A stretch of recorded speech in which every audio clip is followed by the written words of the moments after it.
Hello and welcome back, everyone. It's just another day in the life as a military wife. And this week's panel episode is with Maria, Erika, Lindsay, and myself. And we are going to be talking about the military's representation in the media. How does the media portray military?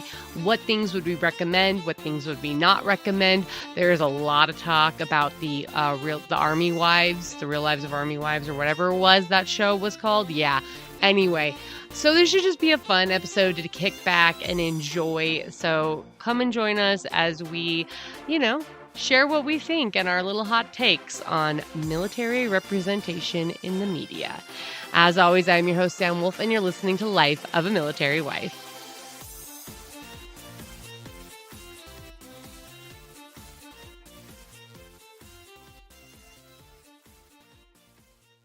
Okay, my thing is when it comes to military movies and military depictions, you find lots of different stuff, and some is accurate, some of it's out of date, and some of it is just Hollywood being stupid.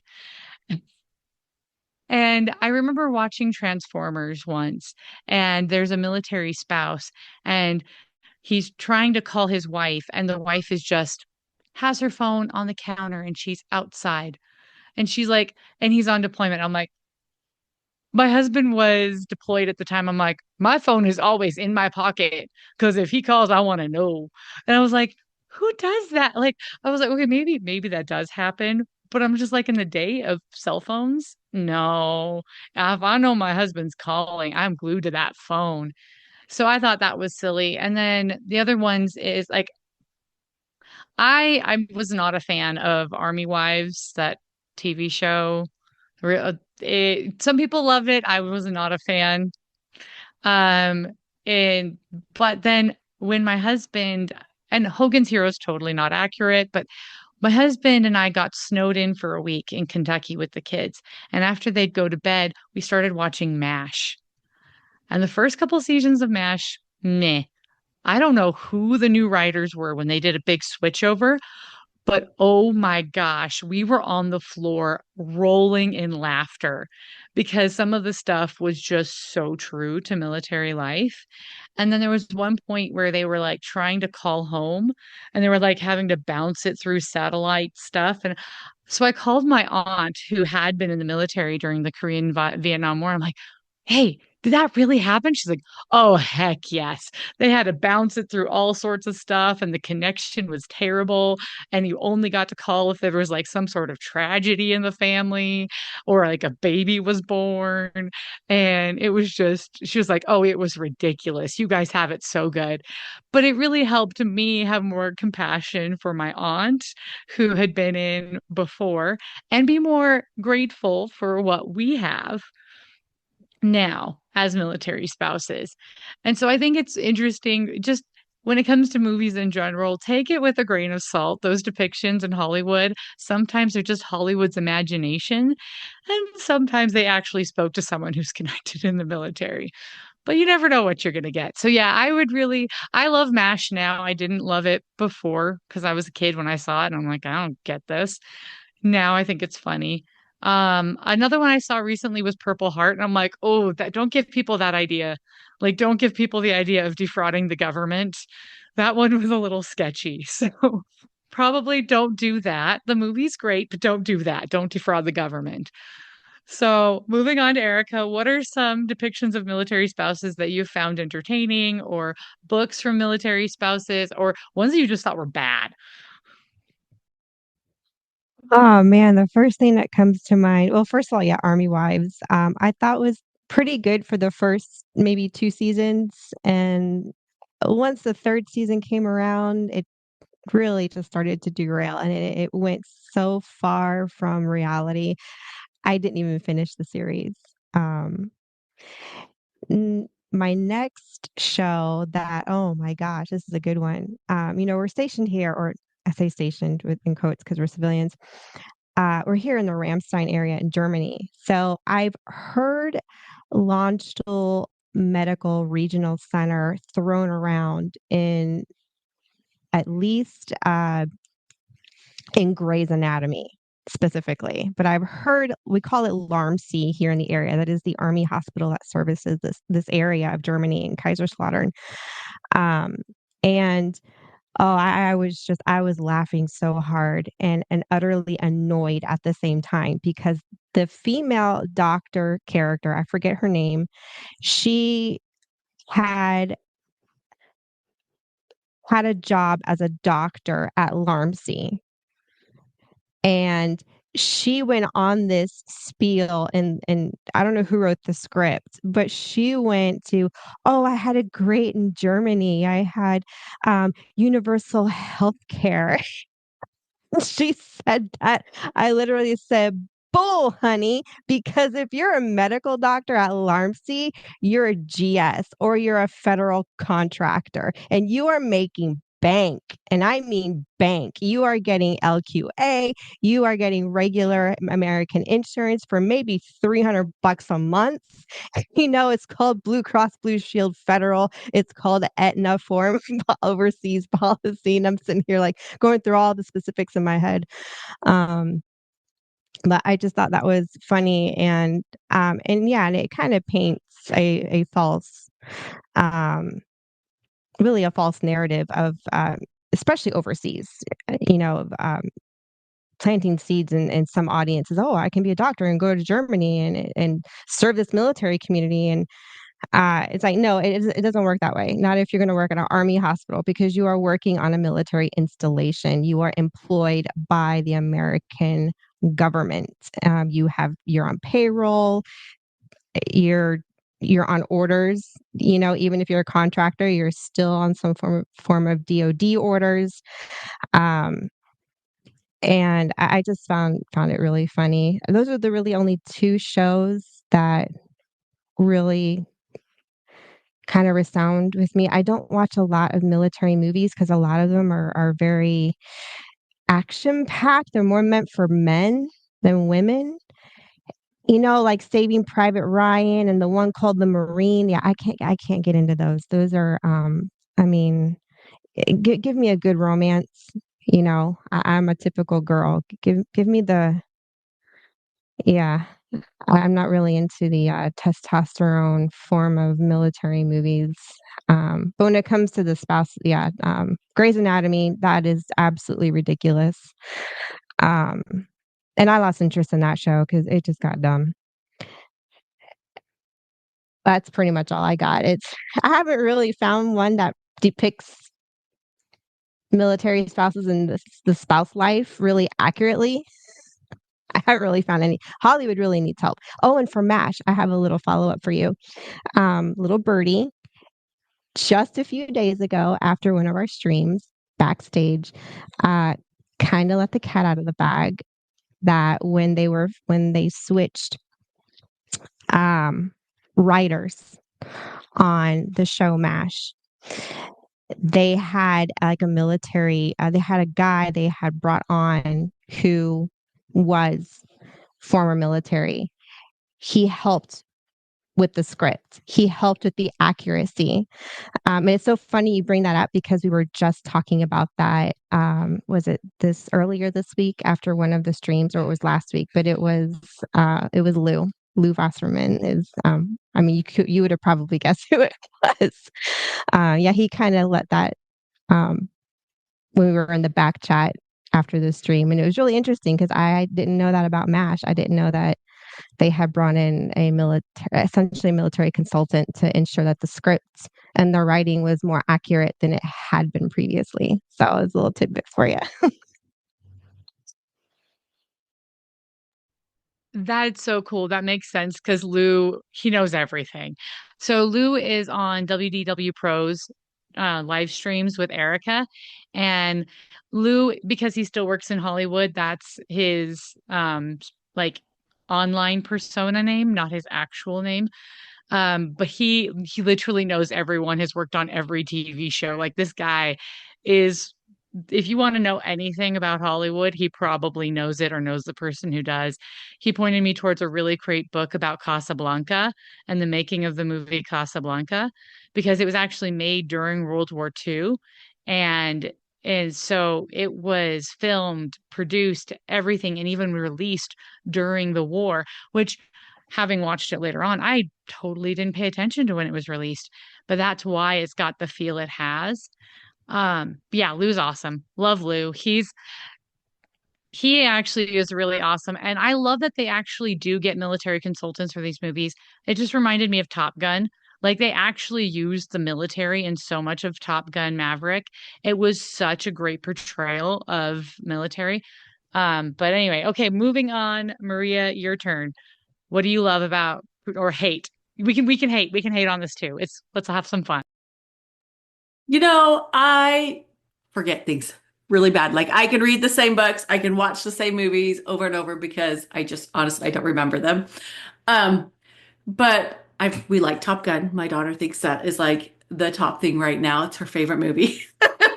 Um, because she's a 14-year-old girl, so of course that's her favorite.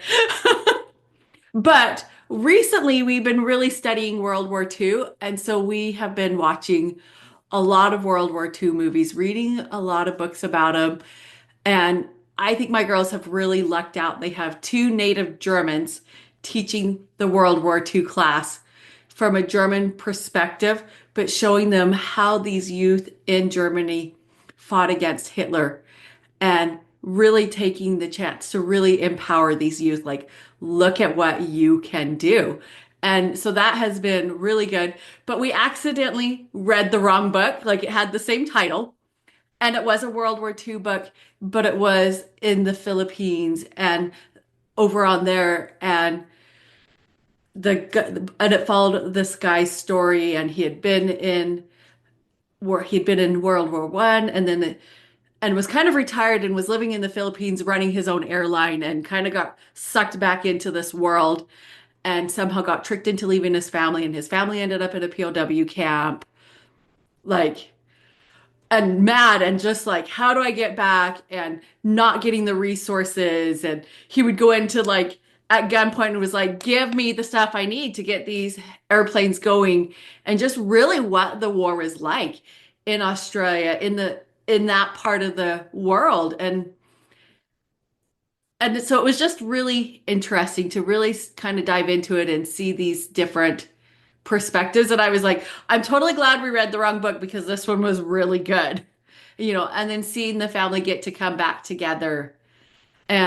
But then a movie that we watched too, kind of that same thing, is called, and I think you guys would like it. It's called The 6888, and it's a historic true story of the 6888th Battalion, and it is a all black female battalion who goes in, and the commanding officer really doesn't like them. He's trying to set them up for failure, and they take these skills that they have and they actually get the mail sorted out. And a mom had sat at the White House and just stayed there wanting to talk to the first lady. And it was like, we haven't gotten any mail from our son. We don't know what is going on. We don't know if he's getting our mail. We're not getting it. And so then they started to look into it and realized they had warehouses of mail just sitting there. And so by the time this troop comes in, they're trying, units have moved around, people. And these women got so resourceful. Like, one's like, I worked in a factory that did perfumes. You know what girlfriends and moms do? They sprayed their perfume on letters. And so they were able to start figuring out, oh, this perfume is from this region. This is what people wear. And just all sorts of different things. And the soldiers started getting their mail. And it was just fascinating to see the resourcefulness and to remind, like, we all have that within us if we're willing to use it. And so I like to find these things, I guess, that are a little bit more uplifting. But I'm not going to lie, I liked Army Wives. I thought it was hilarious. I was like, this is so wrong and so bad and so trashy. And, my husband was doing back-to-back deployments, and I had all these little kids, and it was just humorous to me. So I watched probably the whole thing. But if you asked me how it ended, I couldn't tell you. Like, it was never that important to me. And that's why I say I don't remember a lot of things because it's just not that important to me.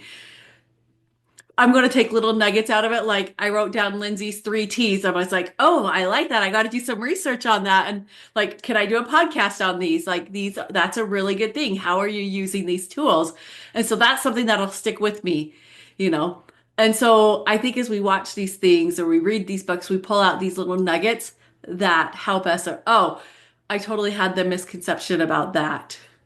Because even Nicholas Sparks has soldier movies where they come home. So there's your cheesy romance ones. He's got you.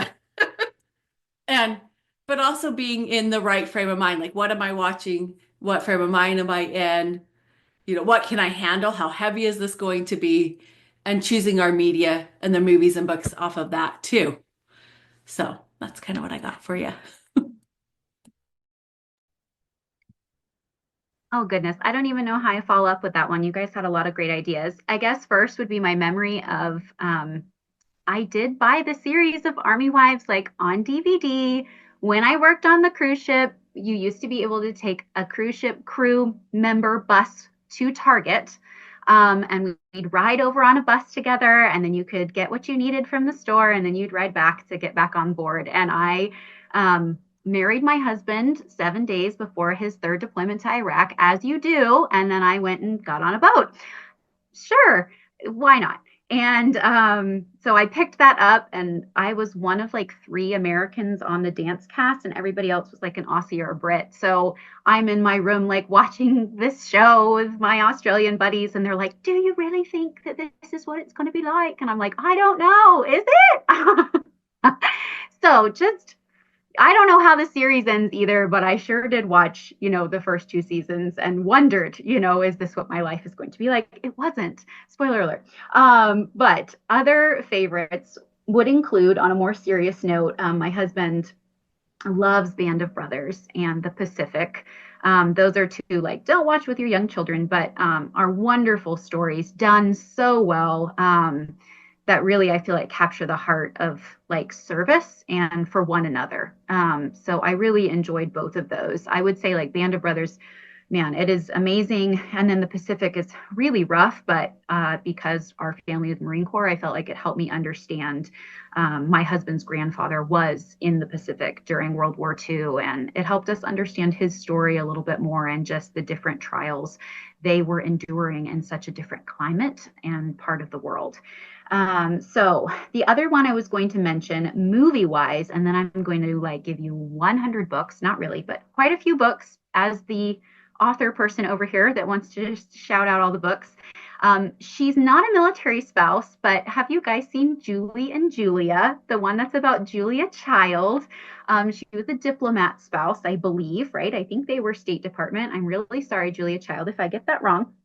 But that is the movie I watch every time I move.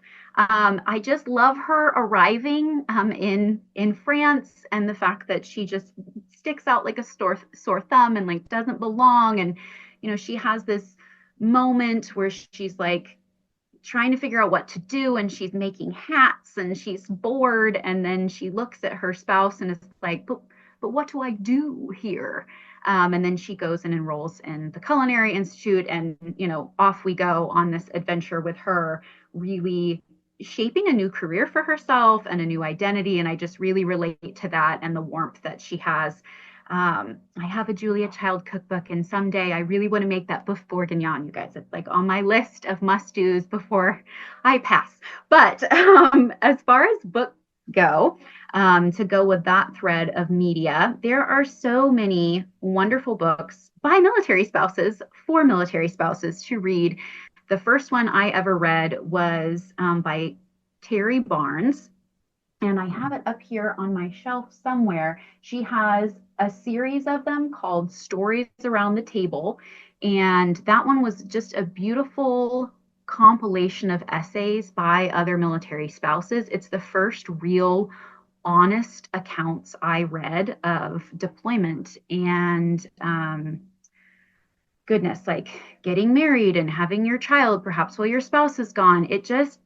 She captured so many beautiful voices and helped me understand that I wasn't alone again, and like the story that I was living. Like, it is unique. We are a very small population, and yet we're mighty in what we can do together. So, and it was the first one I had read from our, like, the family perspective, as opposed to the soldier or the Marine or the sailor, right? Like, it felt very, very much like what I needed for myself. Jen McDonald is another author I admire. She has Milspouse Matters, which is, I believe, a compilation of stories as well. And she also has a devotional called You Are Not Alone, which is great. Corey Weathers. Have you guys read Sacred Spaces, or her new one, Military Culture Shift? She is an amazing licensed professional counselor who really brings her gifts of communication and caring for this community to the forefront, and is a real problem solver. She also has a podcast called Life Giver, which I listened to when my marriage was very much on the rocks and we were wondering, are we going to continue this life together? Listening to her and starting to receive like good counsel, and reading her story really helped me have the words to speak with my spouse about the different things I was feeling. So those are some of the places I would like to point your listeners, because I think it's fun to find the juicy portrayals that like make us laugh and, you know, aren't really real, but it's also really good to hear from our community, from those that choose to be honest and vulnerable with their stories, that have uncovered like really good truth, to share with one another, to say like, yes, you can do this. I loved what Maria shared earlier, that she's like, there are like marriages that are making it, and families that are enjoying each other, and lives that are beautiful. I mean, like, we're on the cusp of getting out. And that is why I wrote my book that's coming up this May. I'll plug it again, called Holding On and Letting Go, A Life in Motion. It's through Elva Risa Publishing, who has the imprint of Military Family Books. And the reason I wanted to share our family story was because I believe there is goodness and grief in the tension of this life. Like, my dad shared with me that I was like, Dad, I just sometimes like hate how tense it feels all the time, to like wonder where you're going, or when is my spouse going to deploy again, or when am I going to be like kind of back alone again. Like, my capacity when my spouse is home is I can do so many things, as opposed to when he's not here. And my dad, you know, lovingly shared with me that he was like, he's a musician. He was like, yes, but Lindsay, like, I play the guitar, and if there's no tension on the guitar string, it does not make beautiful music. So I think as a community, it's finding voices through media, books, shows, podcasts, that is going to help us understand we can take another step forward and show up. And then also be brave enough to get the help we need when we start to feel like we're drowning. You know, what can we pull around us to make a stronger and stronger life raft to get us through that season? Yeah, that is so important. And I think sometimes I forget about the books, because I've only started recently pulling in books from military spouses. So I'm actually trying to read 100 books this year. So please send me some of those. I need to add them to my list because I'm running out of idea. 100 books in a year is harder, not because it's hard to read the books, but it's hard to think of books to read. Like, I'm running out of books to people give me ideas. I need all the ideas in the world.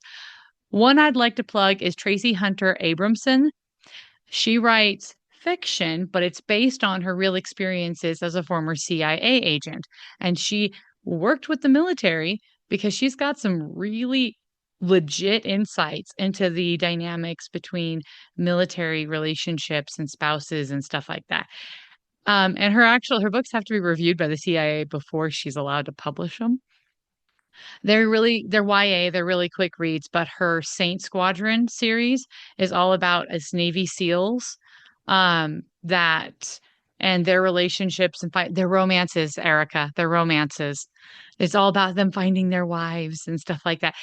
They're semi unrealistic scenarios, but you know, we got to get our love in somehow. Come on. We love our little love stories. So there. But there is one book where the tension is between the commander and his wife, and they're not able to have kids. And he feels like because of operational security, he can't tell her anything. And there's a really just intense dynamic of what's going on. And I was reading that. I'm like, is she watching me? Like, how does she know I'm struggling with this? So you know that even though she was CIA, she had to have been interacting with military spouses to have really gotten those stories. So I'd plug Tracy Hunter Abramson's Saint Squadron. Those are great books. They're fun little romances. Thank you guys for doing this. Thank you for doing these panel. Lindsay, it's been awesome to have your addition to the conversation. I'm really excited about the next panel because all of you guys have done OCONUS. Oh, sorry, that's the end of the year. But anyway, we've all dealt with deployments. We are going to be dealing with OCONUS and CONUS moves like in the later panels in this year. And I've never done an OCONUS move, so I need all of my OCONUS pros.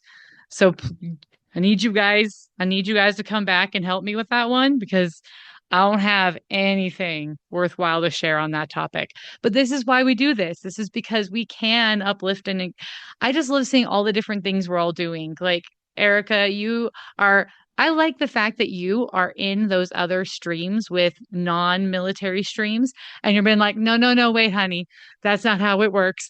Because we need to kind of speak up for ourselves when we're being misconstrued in other ways. So thank you for being the voice for the military community on Pro's streams. Pro put out a question a while ago because all of the spending has been coming out in the government. We're not getting political here, but government spending is being publicized.